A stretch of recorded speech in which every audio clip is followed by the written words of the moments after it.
श्रोतं चक्षुः स्पर्शनं च रसनं घ्राणमेव च अधिष्ठाय मनश्चायं विषयानुपसेवते। बंधुगण, गोटिए शरीरर आयु शेष होइथाए एवं ताहा माटीरे मिशि जाइथाए, किंतु आत्मा पछ जन्मर संस्कार सहित नुआ शरीर रे प्रवेश करिथाए।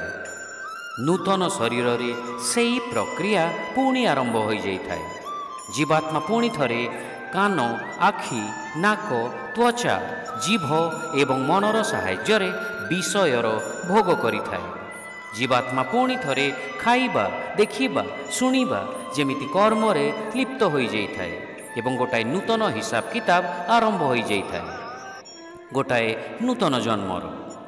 एइथिपाई यह अत्यंत जरूरी जे आत्मा शरीर त्याग कला परे ब्रह्म सहित मिलिजिबा एवं जन्म मृत्युर बंधनरु मुक्त होइजिबा। बंधुगण, जो इंद्रिय एवं मन परिवार, पिता माता, पत्नी, पुओ झियो, घर गाड़ी, धन, उच्च पदवी इत्यादि प्रति बंधन सृष्टि करती, सेई इंद्रिय एवं मन को भौतिक इच्छारु बाहर करी भगवानंक दिगकु मोड़ाकू पड़िबो।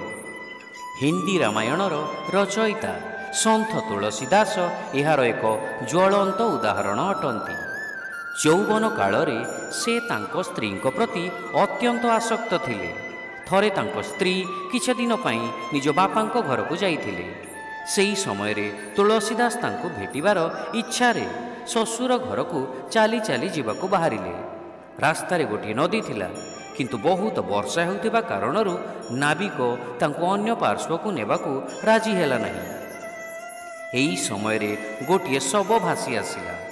तांको पत्नींक सहित साक्षात करिवार चिंतारे मग्न रही से एहाकू एक काठगंडी भाविले। से ताकू जाबोड़ी धरी पहरी पहरी अन्य पारिकू चलीगले। घरर दुई तଳରେ तांकर पत्नी रहुथिले एवं तांकू साक्षात करिवार आग्रह तांकू अनायत्त करि देउथिला। गोटिए साप कांथरे झुलुथिला। तुलसीदास ताकू भल भावरे लक्ष्य न करी ताकू एक रसी भाविले। मुख्य द्वार रे संकेत देई समय नष्ट करिबा अपेक्षा से सापकू धरी उपरकू चढ़ीगले। जेतेबेले से झरका पटे गृह मध्यकू प्रवेश कले, तांको पत्नी अत्यंत आश्चर्य हेले। से तांको पचारिले किपरि से नदी पार कले एवं किपरि से कांथ उपरकू चढ़िले। से भूलवशतः जहाकू काठगंडी और रसी भावुथिले सेगुड़िक प्रति इशारा कले। पत्नी शव एवं सर्पकू देखि चमकी पड़िले। से विस्मित होई कहिले, आपण ए रक्त एवं मांसर शरीर प्रति एते आसक्ति काहेकि? जदि आपण भगवानंक प्रति एपरी प्रबल कामना करिथान्ते, आपणको पुणी एई संसार रे जन्म नेबाकू पड़ंता नहीं। पत्नींक बाणी तांको एते बेसी आहत कला जे से तांकर मूर्खामी बुझी पारिले एवं तांकर वैराग्य उत्पन्न हैला। से गृह त्याग करी भक्ति करिबाकू चलीगले। अतीतरे जो मन एवं इंद्रिय गुड़िकर कामना तांको कष्ट देउथिला, सेगुड़िकू भगवानंकर अभिमुखी करिदेले। एहिपरि भक्ति द्वारा से निजकू शुद्ध कले एवं विख्यात कवि सन्थ तुलसीदास भावरे ख्यात हेले।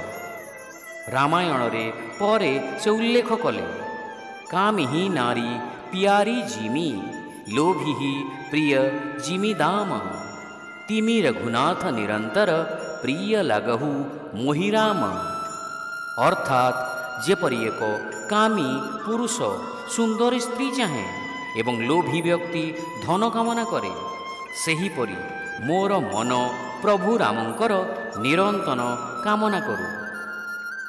शिक्षा मनर चतुःपार्श्वरे बेष्टित कर्ण, चक्षु, चर्म, जिह्वा एवं नासिका आदिर इंद्रियानुभूति को उपभोग करी देहधारी आत्मा इंद्रिय विषय गुड़िकर आस्वादन करे।